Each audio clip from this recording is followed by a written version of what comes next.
है composition of fluid. ठीक है, इस टॉपिक का मतलब होता है कि जो हमारा फ्लूइड होता है, जो हमारे बॉडी में जो फ्लूइड प्रेजेंस है वो किन किन चीजों से मिलकर बना है। तो किससे मिलकर बना है?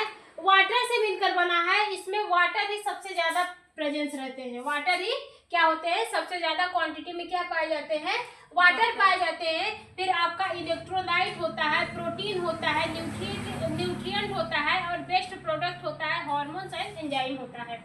ठीक है, किस किस से मिलकर बने होते हैं? वाटर से, इलेक्ट्रोलाइट से, प्रोटीन्स में। ठीक है, बने नहीं होते हैं। जो हमारा फ्लूइड होता है, फ्लूइड में इतने चीज प्रेजेंस होते हैं। ठीक है, वाटर प्रेजेंस होता है, इलेक्ट्रोलाइट प्रेजेंस होता है, प्रोटीन्स प्रेजेंस होता है, न्यूट्रिशन प्रेजेंस होते हैं और आपका वेस्ट प्रोडक्ट भी क्या होगा? प्रेजेंस रहेगा। ठीक है, वेस्ट प्रोडक्ट जैसे यूरिया हो गया, ठीक है, और ये आपका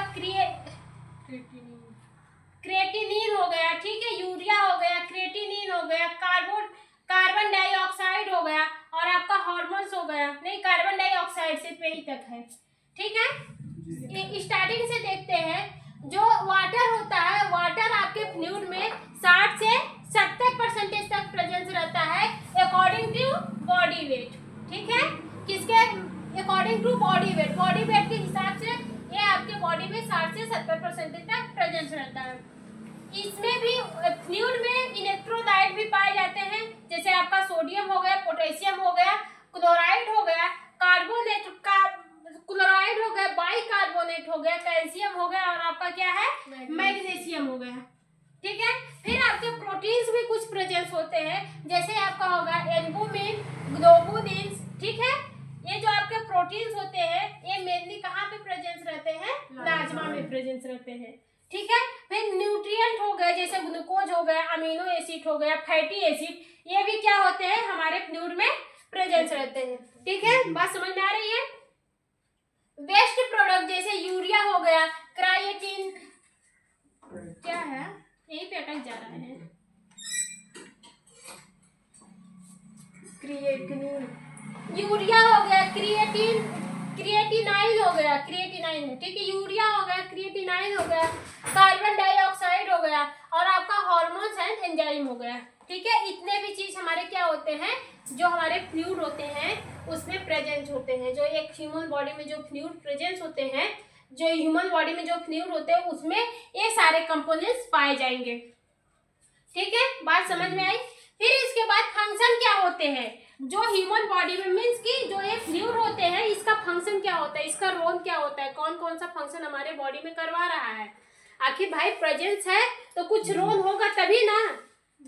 ठीक है, तो क्या है? ट्रांसपोर्टेशन का काम करवाता है। सबसे पहले क्या करवाता है? ट्रांसपोर्टेशन का काम करवाता है। जितने भी ऑक्सीजन, जैसे ऑक्सीजन हो गया, कार्बन डाइऑक्साइड हो गया, ठीक है, कार्बन डाइऑक्साइड हो गया, न्यूट्रिशन हो गया और वेस्ट प्रोडक्ट हो गया। ऑक्सीजन, कार्बन डाइऑक्साइड, न्यूट्रिशन का क्या कराता है? परिवहन, मीन्स की ट्रांसपोर्ट करवाने का काम करता है, ट्रांसपोर्ट करवाने का काम करता है।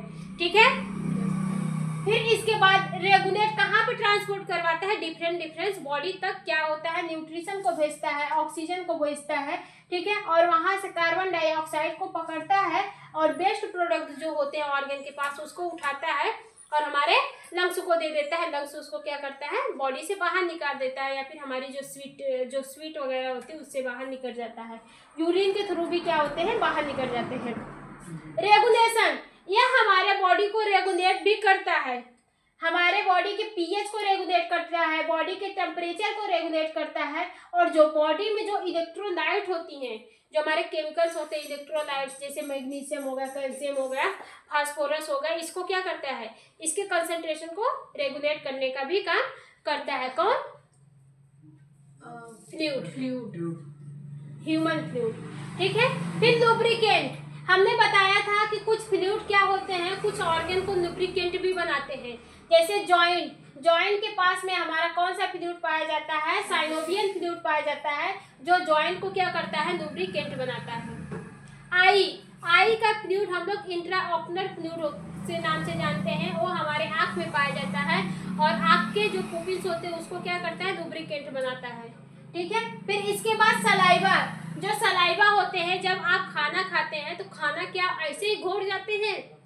उसको आप चबाते हैं तो वहां से सलाइवा निकलता है। सलाइवा उसको एक क्या होती है, एक गोलानुमा संरचना देती है खाने को, ठीक है। किसके थ्रू देती है, अपने सलाइवा को सीक्रेट करके देती है, तब जाके वो खाना आपके निगलने के, स्वेल करने के काबिल होता है, ठीक है। उसको भी क्या करती है, जो आप खाना खाते हैं उसको भी लुब्रिकेंट बनाती है और गोला आकार देने में मदद करती है। प्रोटेक्शन का काम करवाती है, जैसा कि हमने बताया जो हमारे CFF होते हैं, सेंट्रोस्पाइनल फ्लूइड, सेरेब्रोस्पाइनल फ्लूइड जो होते हैं, ये हमारे ब्रेन और स्पाइनल कॉर्ड के पास में पाए जाते हैं, ब्रेन और स्पाइनल कॉर्ड में पाए जाते हैं, ठीक है। ये क्या करते हैं, ये हमारे ब्रेन और स्पाइनल कॉर्ड को प्रोटेक्ट करते हैं। इसके साथ हमारा जो प्लाज्मा प्रोटीन होता है वो हमारे इम्यूनिटी को प्रोटेक्ट करने का काम करता है। प्लाज्मा प्रोटीन हमारे इम्यूनिटी को प्रोटेक्ट करता है, और जो आपका सेरेब्रोस्पाइनल फ्लूइड होता है वो आपके ब्रेन को प्रोटेक्ट करता है और स्पाइनल कॉर्ड को प्रोटेक्ट करता है। कम्युनिकेशन, कम्युनिकेशन मतलब होता है बातचीत करना, कम्युनिकेट करना। तो क्या ये सेरेब्रोस्पाइनल फ्लूइड कम्युनिकेट करता है, क्या सेलों से बात करता है? करता है, लेकिन हम लोग बोल कर बात करते हैं, वो सिग्नल को ट्रांसफर करके बात करता है, ठीक है। तो जैसे कि हमने वो एग्जांपल दिए थे जब ब्रेन को बताए थे कि सारी बॉडी ब्रेन से बात करती है, सारी बॉडी के सारे ऑर्गन ब्रेन से बात करते हैं, लेकिन कब करते हैं, सिग्नल के थ्रू करते हैं। तो इसी टाइप से ये हमारा जो सेरेब्रोस्पाइनल फ्लूइड होता है ये कम्युनिकेट करवाता है, ऑर्गन तक कम्युनिकेट करवाता है। ये हार्मोन जो होते हैं वो ऑर्गन तक पहुंचते हैं, डिफरेंट ऑर्गन तक पहुंचते हैं। किसके थ्रू पहुंचते हैं, हमारे फ्लूइड के थ्रू पहुंचते हैं। फ्लूइड के थ्रू वो अपने टारगेट सेल्स पे पहुंच जाते हैं, ठीक है। बात समझ में आई कि नहीं? इसके बाद आपका ये लास्ट वाली टॉपिक है disorder related to fluid and disorder related to body fluid. Disorder मतलब होता है बीमारी। अगर हमारे फ्लूइड की वजह से, मतलब हमारा फ्लूइड हमारे बॉडी में कम हो गया या फिर ज्यादा हो गया, तो इससे हमारे बॉडी को कौन कौन सी बीमारी हो सकती है उसके बारे में यहाँ पे बताया है, ठीक है। अगर फ्लूइड में कोई भी, मतलब फ्लूइड अगर हमारे बॉडी से कम हुआ, ज्यादा हुआ, तो कौन सी बीमारी होगी, डिसऑर्डर का मतलब होता है बीमारी, ठीक है। फ्लूइड से रिलेटेड एक ह्यूमन बॉडी में कौन कौन सी बीमारी हो सकती है, ठीक है, उसी को क्या कहते हैं, डिसऑर्डर रिलेटेड टू फ्लूइड। सबसे पहले है हाइड्रेशन, डिहाइड्रेशन। डिहाइड्रेशन में पानी का जब लॉस हो जाता है तो हमारी बॉडी क्या करती है, डिहाइड्रेट कर जाती है। हमारा फ्लूइड पानी से ही बना है, वाटर से ही बना है। जब वाटर लॉस होगा तो उसके साथ साथ हमारे जो इलेक्ट्रोलाइट्स हैं वो भी लॉस होंगे। जब वो भी लॉस हो जाएंगे तो हमारी बॉडी क्या कर जाएगी, डिहाइड्रेट कर जाएगी, ठीक है।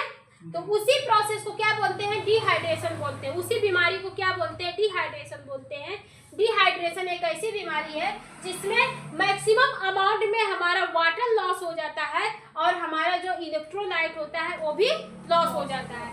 वाटर निकलेगा तो इलेक्ट्रोलाइट निकलेगी। सारे कंपोनेंट्स तो एक ही चीज में पाए जाते हैं, सब के सब कहाँ पे लोकेटेड है, हमारे फ्लूइड में। फ्लूइड किससे बना है, वाटर से बना है, ठीक है।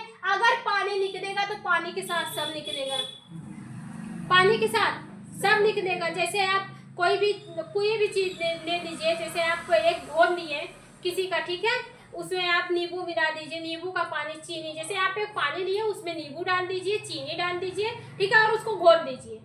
जब उस पानी को गिराएंगे तो जाहिर सी बात है अगर आप उस पानी को पिएंगे तो तीनों एक साथ जाएगा, शुगर भी जाएगा, नींबू भी जाएगा, चीनी भी जाएगी, ठीक है। तो उसी टाइप से अगर आपके बॉडी से ये फ्लूइड लॉस होगा तो उसके साथ साथ वाटर भी जाएगा और आपको जो इलेक्ट्रोलाइट है वो भी जाएगी। अगर इन दोनों का कमी हुआ तो आपकी बॉडी क्या करेगी, डिहाइड्रेट कर जाएगी। इसी बीमारी को हम लोग क्या कहते हैं, डिहाइड्रेशन कहते हैं। तो जिस लोगों को डिहाइड्रेशन हो जाता है वो सीधा अस्पताल में भर्ती होता है और उसको एक एनएस लगता है, सलाइन लगता है, ठीक है। वो क्या होता है, वो एक टाइप का वाटर होता है, उसको बॉडी में दिया जाता है। उसी की वजह से हमारे बॉडी में, कब हम हॉस्पिटल की बात बता रहे हैं, जब पेशेंट गया, जिस पेशेंट को डिहाइड्रेशन हो जाता है उसको एक एनएस चढ़ाया जाता है, डीएनएस चढ़ाया जाता है, ऐसे बहुत सारे होते हैं, ठीक है।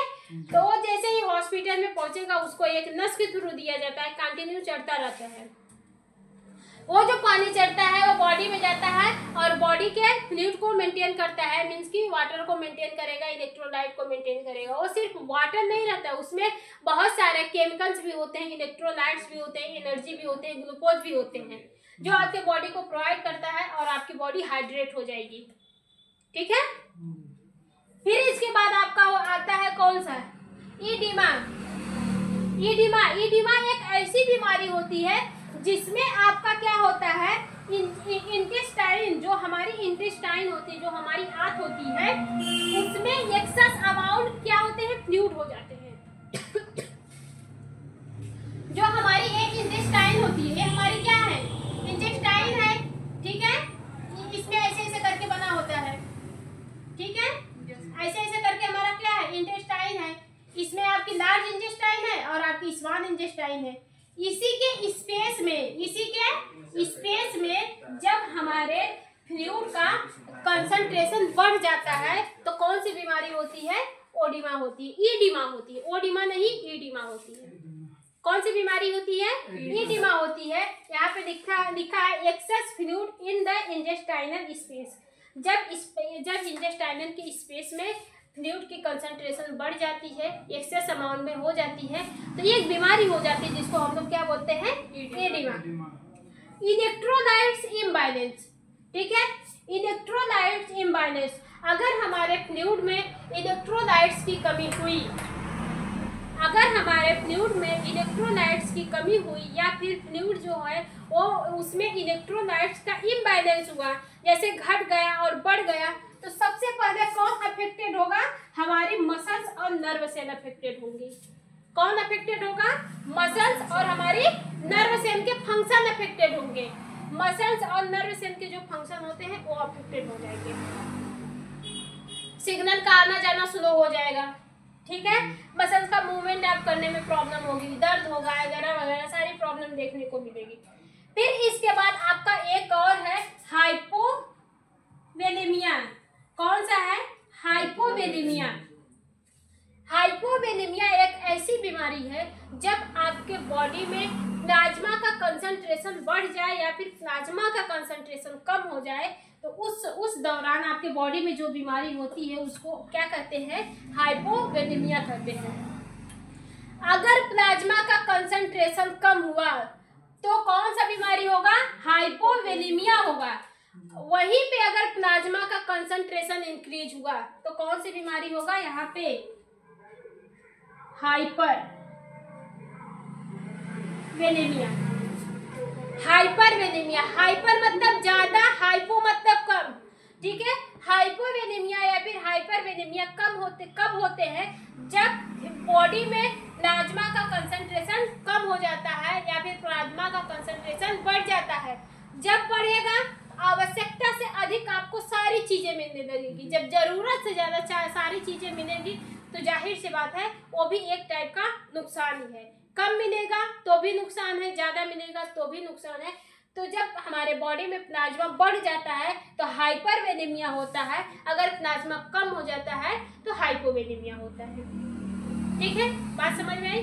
कल आप लोग पढ़ के आएंगे, सोनू पढ़ के आएंगे, हम disorder of the body fluid हम जरूर पूछेंगे, disorder of the body fluid जरूर पूछेंगे, क्योंकि बताते भी जा रहे हैं, ट्रीटमेंट भी बता रहे हैं जिसका आ रहा है, ठीक है। आप लोग पढ़ के आइएगा, हम जरूर पूछेंगे, ठीक।